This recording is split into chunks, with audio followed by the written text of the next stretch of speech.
Hi YouTube, thanks for joining today's reading.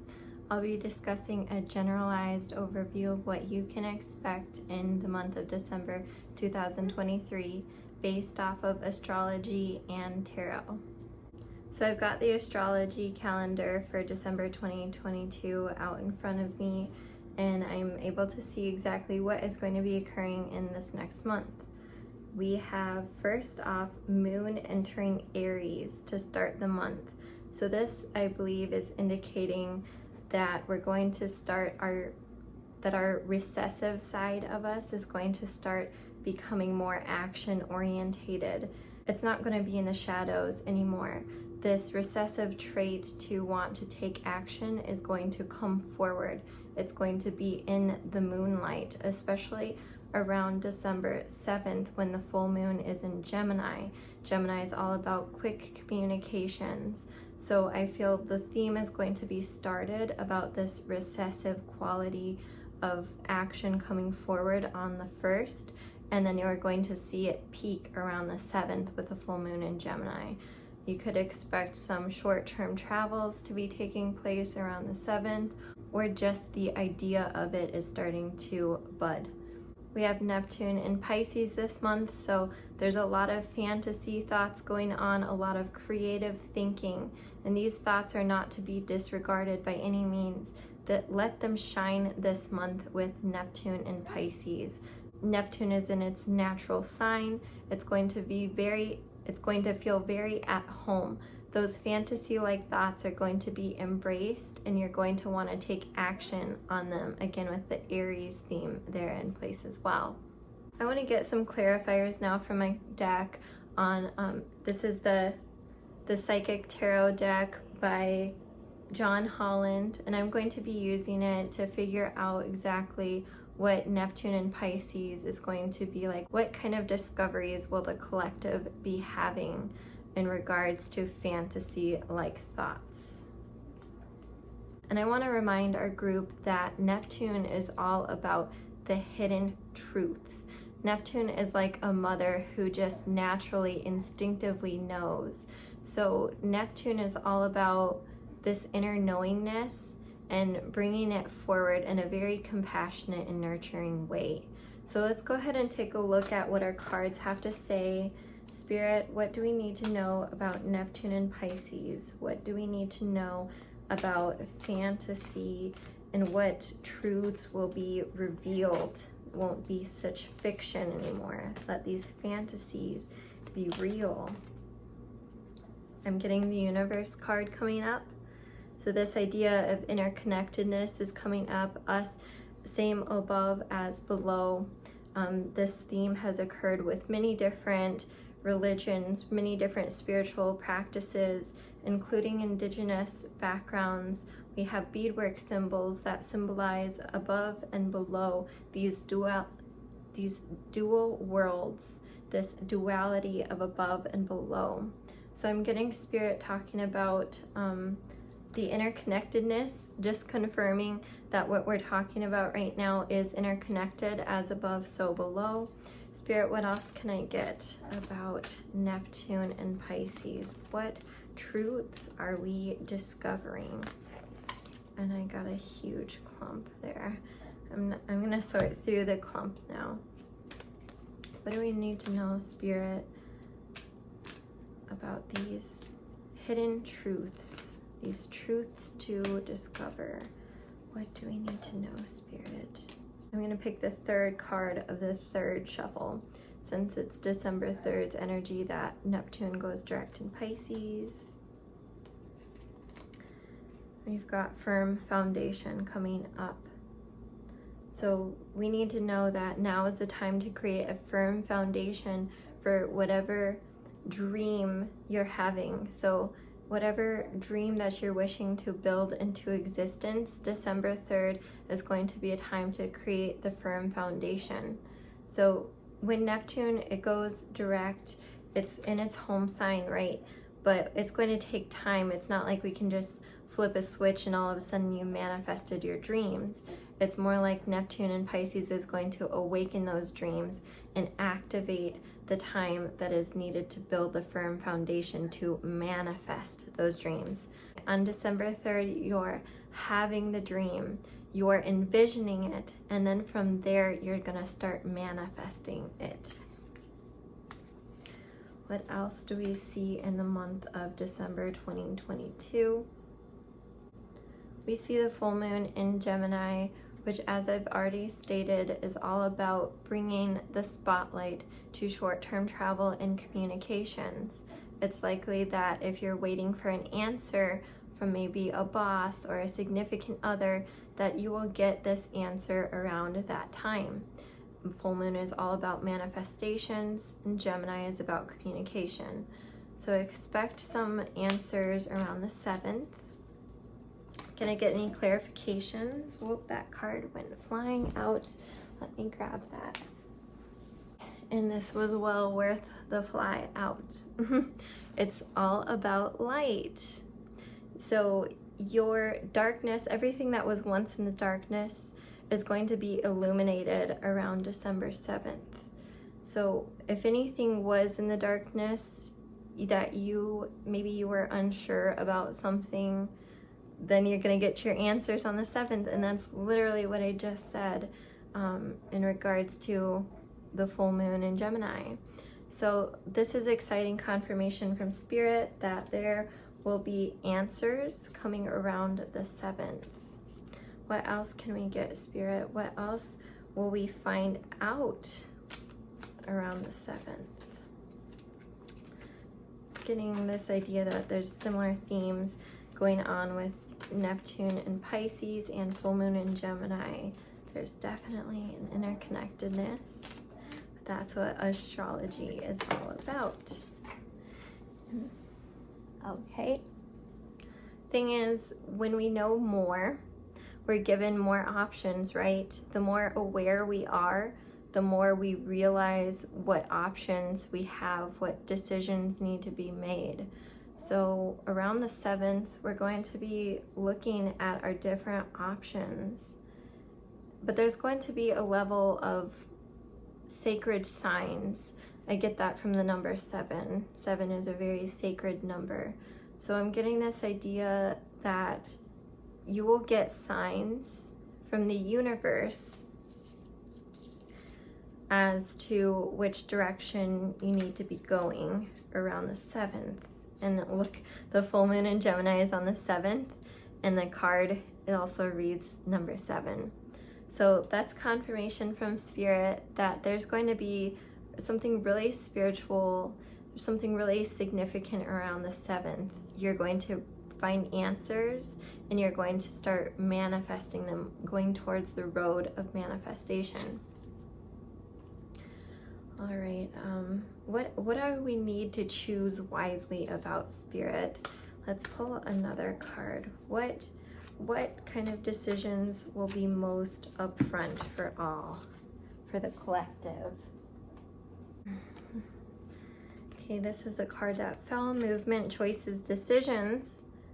Oh my gosh, I did not, pre-plan this out at all. Here we have choose wisely, back to back with movement, choices, decisions. So once again, Spirit is saying we've got decisions to make. Wow, that's way too fitting. So I'm asking Spirit, like, which decisions will be most upfront for the collective? And Spirit has said again, this is regarding all choices, all options, and each person is individual. We could not, for a generalized reading, talk about what decisions are going to be made. It's really individual. Spirit confirmed. Spirit reiterated the same theme. But I'm going to ask one more time, Spirit, I'm going to look at these last two cards that fell out in the same clump. Intuition, upside down. Your intuition has been clouded, and now it's going to start being out in the open on the 7th. Your repressive thoughts are going to come to the forefront. Authority. This is what you're going to find out about. So I'm getting this sense of like a very Capricorn-like feeling, or a very Saturn-like feeling. That's what I was looking for. looking for you're going to be experiencing a Saturn-like discovery, something that is not going to feel good to realize, but is going to be really important for your personal growth and your personal development. Not the most exciting message, right? We're going to find out what barriers there are in front of us, what things are not the way that they should. Those who we've given false authority to, we need to realize around the 7th that that authority is just an illumination of one's thought. It's an oppressor's manifestation, right? It's not real. So around the 7th, we're going to be taking back our own power and communicating it. No more false authority. All right, what else do we have going on in December 2022? Not even though that was a crazy message in itself. What else do we have going on for the collective? We have the sun entering Capricorn around the winter solstice, December 21st, winter solstice, shortest day of the year, new beginnings. We have the sun entering Capricorn, and it's crazy because I just said Capricorn energy with this card, right? I said Saturn energy. So Saturn is the planet corresponding with Capricorn. So this is confirmed by both the tarot cards and the astrology, is that we are going to be experiencing false authority or some sort of authority taking place. So we know we're going to be discovering personally that it's false authority, but you're going to be witnessing others who still think that that authority is valid. The sun is going to be shining in this area, so more people are going to be coming to the light and understanding that that's just false authority, that they have their own right to choose the way that they are living. So I want to get some more clarifiers here. Spirit, what do we need to know about the sun entering the planet of restriction? What do we need to know about the sun entering Capricorn? What illuminations in the area of restrictions do we need to know about? What do we need to know about? What is being restricted for the collective? Keep on shuffling. Okay, and I've got the number 3 coming up. So number 3 chakra, solar plexus chakra. People's willpower is going to be blocked, and that's going to be coming into the light around the 21st.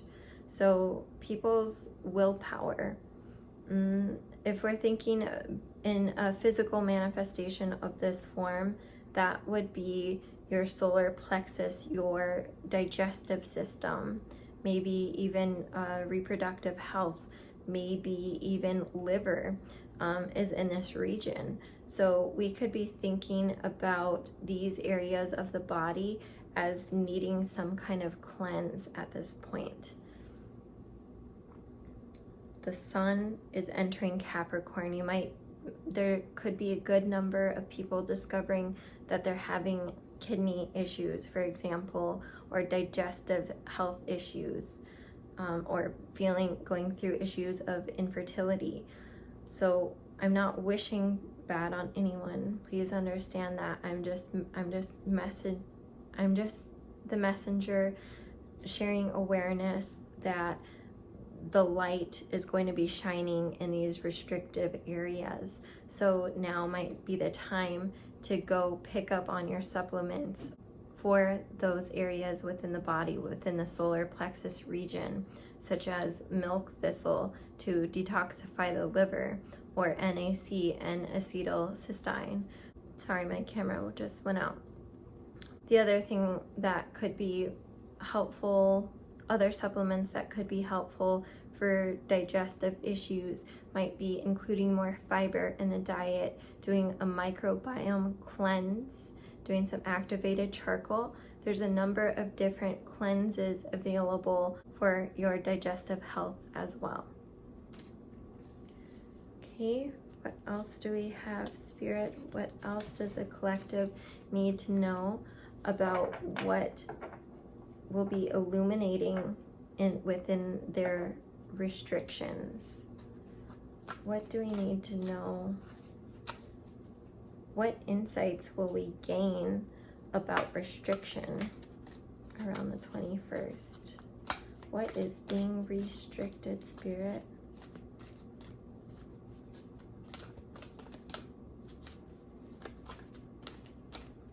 Another thought just came to my mind in regards to the Authority card coming up with the solar plexus card coming out.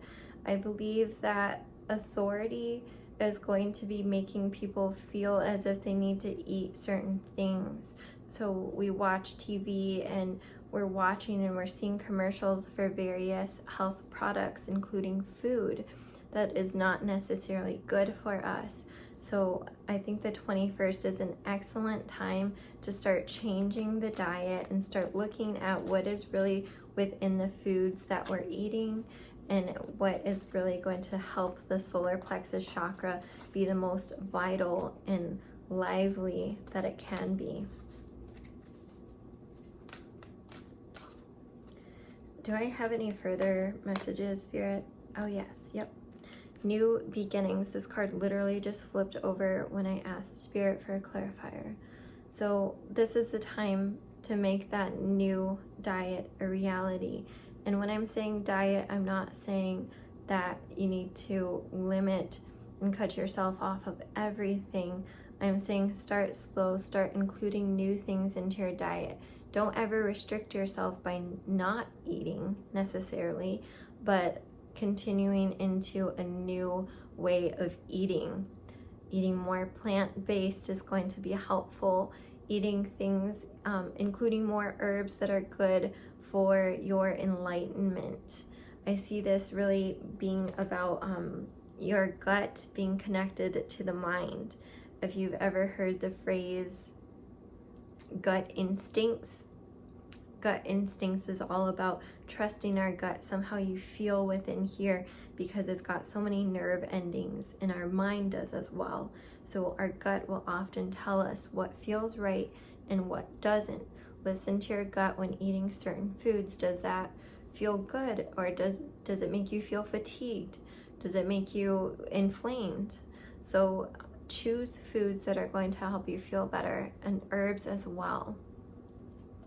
It's all about those new beginnings, and it goes very well with our New Year's theme. Shortly after the 21st, a week and a half later, is New Year's, which we know is always a time for resolutions and creating a new way of being. So around the 21st would be a great time to set your resolution, to envision your resolution, and then to act upon it in time for the new year, a week and a half later. Oh my gosh, I did not include this yet, but we're going to be finishing off December 2022 with a Mercury retrograde in Capricorn. So once again, we've got more Capricorn energy coming in. We've got quite a bit of Capricorn energy actually, because Venus is also in Capricorn, having entered it on Friday the 9th. And then on the 29th, we have Mercury going retrograde in Capricorn. So I'm getting an idea that some may be making a traveling back either physically or mentally to a time or a place of restriction. So say, for example, you left a childhood home, you left a childhood area, you're an adult now, but you're going to be visiting maybe friends for the holidays, taking that mental and physical trip back to an area where you may have experienced some restriction, you would have experienced some discipline from your parents, very likely. So this is about taking a trip back physically. If not, it could be a mental trip, going back in your memories to a time or area of restriction and looking a little bit more into what symbols were gained of this time in your life, from this time in your life. Very interesting. I'm gonna have to ask Spirit here for further clarifiers. And also with Venus in the sign of Capricorn as well, having entered on December 9th, I see that in regards to love and beauty, there will be a feeling of more structure. So I can see people moving along in their relationship or facing some kind of external authority on their relationship, some kind of legal matter, for say. So this can take the place, this depending on your individual life. Again, this is a generalized reading. So with Venus being in Capricorn around the 9th, I see that this is going to be affecting more of the area of love and beauty. So this is a generalized reading, so it's not for everyone, but these matters can be, this theme can be playing out in your life in any variation of ways, such as the love life being more involved with the law in a positive way, such as an engagement or a marriage, or planning an officiant for your wedding around this time, for example. Or if the love life is in a different route in your individual life, then it could be going through, again, a legal matter with that Capricorn, such as a divorce or a separation of children, a child custody matter, for example, around this time. Again, it's a generalized reading, so take what resonates and leave what doesn't, but these are just the themes that I'm seeing within within the stars and the planets' orientation. And then we're going to head back down to the 29th of December, Mercury retrograde in Capricorn, which I want to get some more clarifiers from Spirit about. So Spirit, what do we need to know about what knowledge we can gain from the past? What knowledge can be gained around the 29th just to set us right in time for the new year? What knowledge can be gained? What insights can be gained from our past, from our mental trip or our physical trip into an area of limitation in our lives? Why do we need to take this trip? Why are we taking a trip to the past around this time? Spirit, why are we taking a trip back to the past around this time? Because many people are trapped in fear. Because many people have been stuck in a rut without addressing it. When you leave this unaddressed, then it just creates a further blockage, is why Spirit wants us to know that we need to take that trip back into the past. Okay, Spirit, what is the solution? What is the solution to overcoming that fear? Why do we need to go back to the past and either mend some things or learn something? Why do we need to? What can we gain from it? What will we gain from a trip to the past? We will gain wisdom.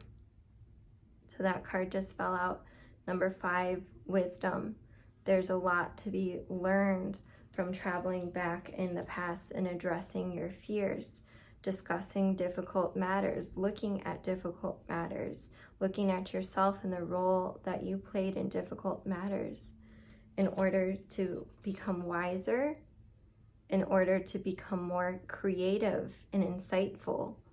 5 is all about creativity. 5 is about the new beginnings with a family, just after 4, the 5th house. So 5 is the looking out. 5, this wisdom energy, this number 5 card energy is all about you being able to see yourself now from your future self's perspective, if that makes any sense. So you in the present is going to be taking a look at your past in order to become a better, more wise person in the future. If this is making sense, this is all about the interconnectedness of the timeline within your life. So I'm getting the sense that this retrograde is you traveling back to the past mentally or physically so that you can gain wisdom just in time for the new year, just in time for your new beginnings. Let me know what you thought of this reading by leaving a comment, hitting the like button, or subscribing, as I do plan to share more astrological readings in the months ahead. Take care, and we'll see you later. Bye.